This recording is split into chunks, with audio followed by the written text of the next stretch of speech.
You're on mute.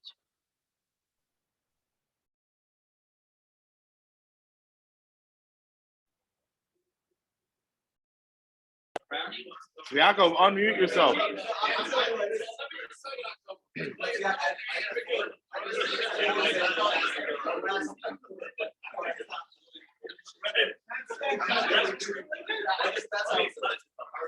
gotta unmute yourself. No, just start. Okay. You heard already. I'm coming from Paris to Sky. It's small holiday. See how good. Minor holiday. You saw the last Rashi? What?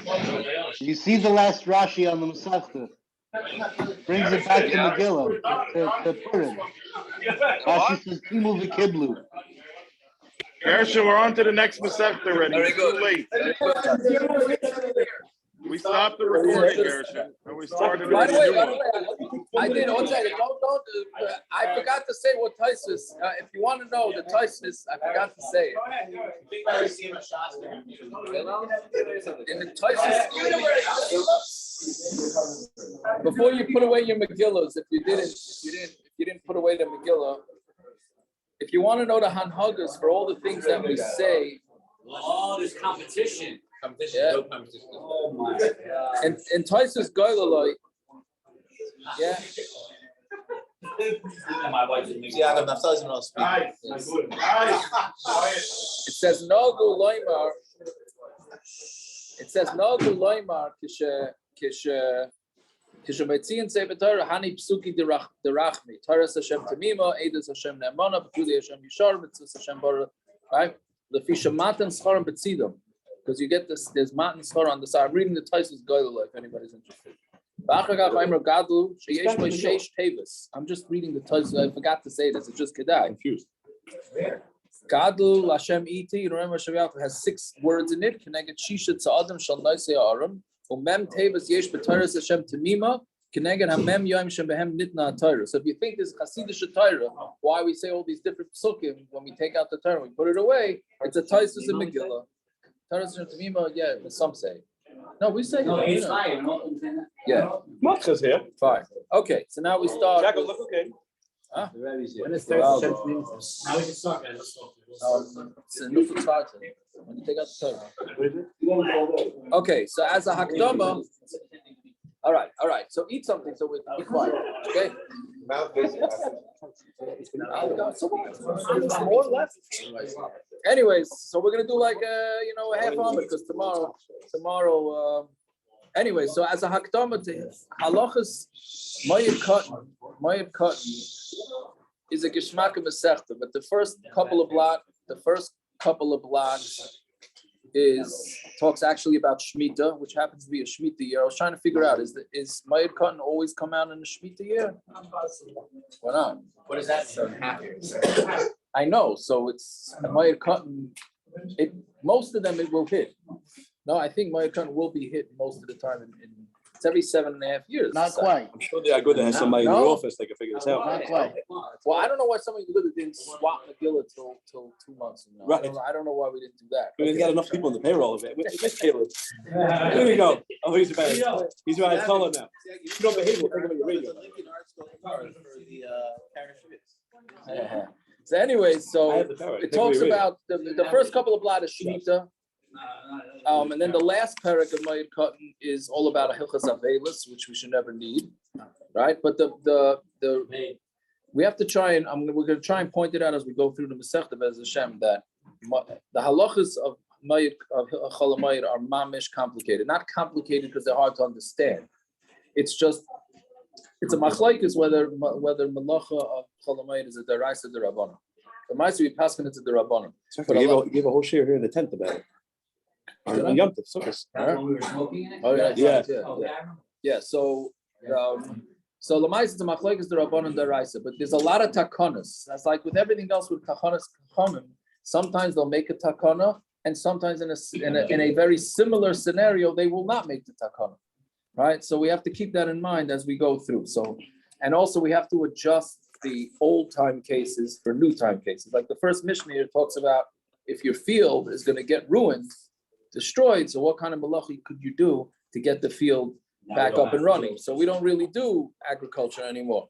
So we have to apply that to stocks. What? At the Simon, yeah. Stocks. It could be stocks. It could be yeah. Sometimes the lawn could be an issue. It could be stocks. It's obviously business deals is the biggest thing, and having to go to work if you're gonna. But the one big confusion is. I'm gonna have to put somebody between you two guys. Right? It's him, I mean, it's him. I know. It's loud. Once they eat middle class, all of a sudden everything. Anyway, there's a difference between a hefsid and a not a gain. A hefsid, manias revach, it's called. Meaning, is it a loss or is it just that you're not making money? Like a fire? For example, if you got a delivery of product to your thing and it's going to expire in a week after Yom Tov. So if you don't sell it, that's going to be a loss. You're going to have to pay for product and you're not going to be able to get rid of it because it's going to be past expiration. That would be a loss. But if a guy calls you up and says, hey, do you want to buy a bunch of boxes of this and then you could sell it? That's not a loss. Don't buy it and then you won't. That's not considered a loss. Same thing if the boss says to you, you don't have to come into work, but we're not going to pay you. That's not a loss. If he says you're going to get fined, that's just losing. That's just losing. So what? You rely on that. The boss tells you don't have to come into work, but I'm not going to pay you. That's not losing money. That's just not making money. But if you Obviously you have to ask a shot. No, if he says you have to come in, otherwise you're fired, or it's healthcare, or it's something that you need for Yom Tov. But it's time. You have the boss says you don't have to come in, but you don't get paid. That's not a loss. A loss is if you don't come in, I'm going to fire you. Then you come in, because to be fired would be a loss. Okay, that's just some practical. So here we go. So mashkin, beis hashlachin b'moed. So beis hashlachin is a field that needs to what do you call it? No, it's a field that it's already watered. The Moed, so that you're allowed to, and then during shmitta too. There's a lot of similarities between shmitta. Again, as another thing that people don't understand with shmitta. Shmitta is the same din in Moed, meaning shmitta you're not allowed to work the land. But if your land is going to get destroyed, then you are allowed to work the land, right? So if the things are going to die permanently, then you're allowed to work the land in order to make sure. I imagine. But see, we had a farmer show up and show us what happens to his field after Shmita, and he said it costs him tens of thousands of dollars to clean up because of how bad it gets, and yet they still are mocked on that. That's a hefset. They're losing money because they're not cleaning out. No, the field will get destroyed. This is just you have to fix up. It's only permanently. It's permanently. No, the damage is. People come and destroy it. So that's not right. Is it That the tree's gonna die, and you gotta continue. Is it a permanent thing that we're saying? Yeah, If it's costing you tens of thousands of dollars. It's costing you $10,000, so it costs you money. He said it costs up to $30,000 to clean up. Yeah, but that's cleaning up from what? No, the overgrowth. The overgrowth really causes real issues. I don't know. So I don't know how you. Because nobody worked the field. Not allowed to clean the fields. Not even right. I don't know. That's the cost of doing shmitta. No, I'm asking. A loss you're not supposed to take. A loss you're not supposed to take. There's a great safer on it. Hold on, Simon is the bucky of this. And there's a great safer on it. Rabbi Tzvi Ramon wrote a safer on Shmita. It spells it all out. It is phenomenal. It's a Hebrew or English? They have both. Oh yeah, because I use his Haggadah. His Haggadah is terrific. It's superb. Rabbi Ramon. It's masterfully done. It's masterfully done. Yeah, he's a real talent, that fellow. Yeah. Okay, so anyways, very good. So mashkin beis hashlachin b'moed, you're allowed to irrigate it, ubeshvius and in shmita, beimi Mayan sheyotze b'tchila, beimi Mayan shelo yotze b'tchila.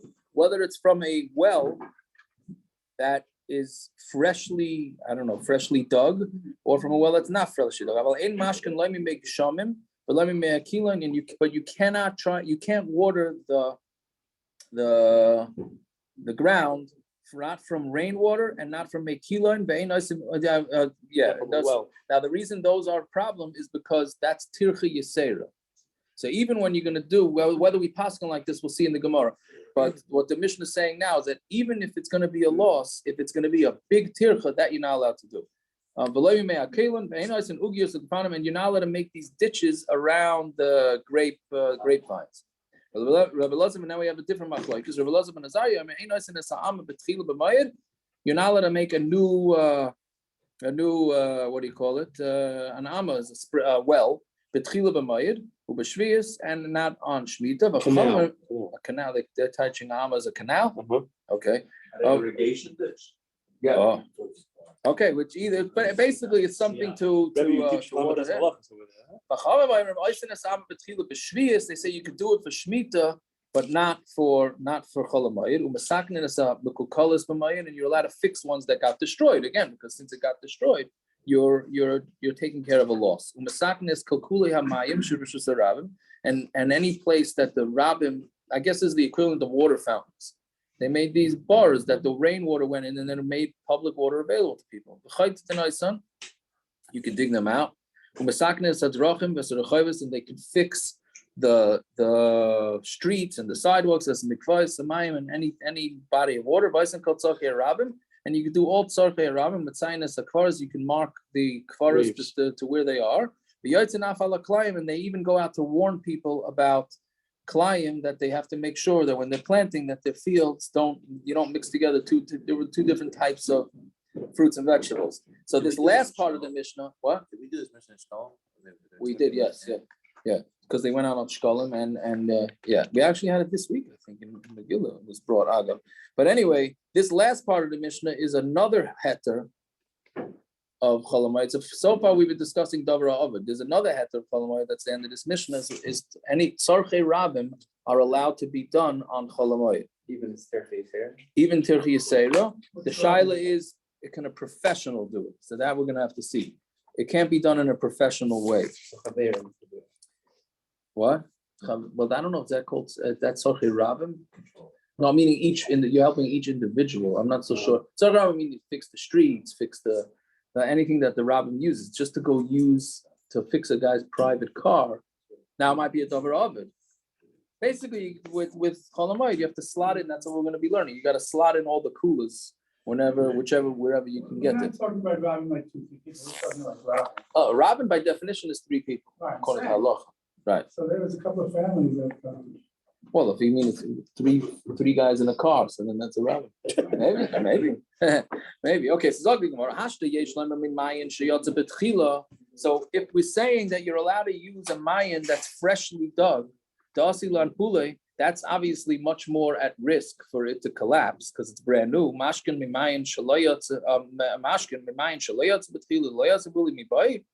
So that you're allowed to irrigate the fields with a Mayan that was old, that you have to say that? Of course you could, of course you'd be able to. Meaning again, if you're brand new Mayan you're allowed to use, which has a high risk for collapse, so this you can. So Amri, it's no, you need it. Itan a Mayan, because if it would just say a Mayan that came out first, there you would think that the field that needs irrigation, yes, but Beis Habal, not the one that's the Beis Habal, the way Rashi explains it, is it's a field that's in the valley. So in the valley, all the water runs off from the mountain, and it doesn't need to be irrigated because it's constantly irrigated. So there, l'chayra, it needs much less attention, right? So there you would think that, so the field that you have to manually irrigate, that you are allowed to do, Beis Habal loy, mishum dasel and pulei, because it might come to fall. Av a Mayan, shaloyotze b'tchila, but if it's a Mayan that wasn't, that was meaning that's old already. You know it's established, and it's not gonna. You're not concerned that it's gonna fall. Ema afilu Beis Habal nami. Even the Beis Habal, you'd also be able to use it for. Meaning, even a field that naturally is irrigated, you'd think that maybe an old canal, you'd still be able to pull over there. Kamash Malan, that it's not. I just want to make sure maybe we didn't clarify it. The way it worked back then was that they had a big field, and then around it they had these canals. Florida, they have these type of things. Wherever the water comes from. But what you have to do is you have to like dig a hole, and the water flows through, like it washes over the whole field. So that's what we're talking about here. Which ones can you pull? Which one can you not pull? So you can't dig new ones. Some things you could even dig new ones. So that's going to all depend on what the loss is. Right? So Kamash Malan, Loishna Mayan Shayatza Betchila, Loishna Mayan Shalayatza. It doesn't make a difference if it's a brand new one of these ditches that has the watered canal or whether it's an old one, but Betchila Beis HaShlachin in, Beis HaBal. One that you normally have to manually irrigate that you're allowed to do, and a Beis HaBal you're not allowed to do.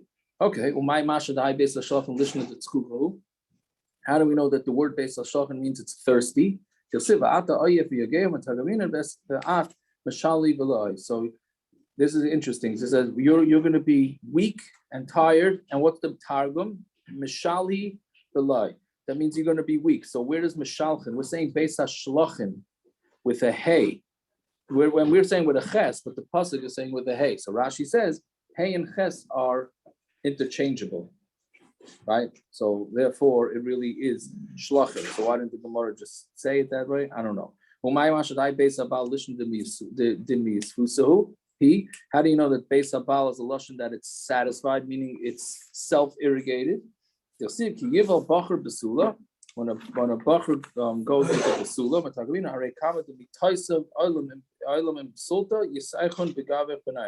right? When there's a bacher who's satisfied with a basula, so the word bal means satisfied. And so therefore, the Beis HaBal, again, is a field that is self-irrigated because it's the bottom of a valley, so all the water runs off. And the Beis HaShlachin is not, so therefore it needs to be irrigated manually. Okay, we'll stop over here. 4 o'clock tomorrow. 4 o'clock tomorrow. What's the Shabbos? Well, Elio's here. Now it's over again. Yeah, Mazel Tov.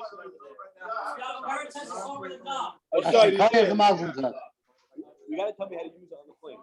Soon. I can't figure it out.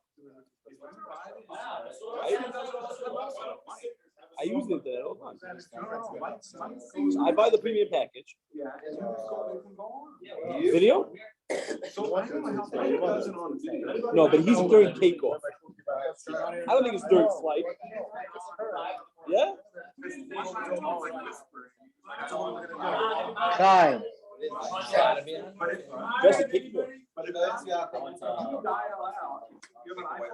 iPhone. Yeah, so if you just dial out.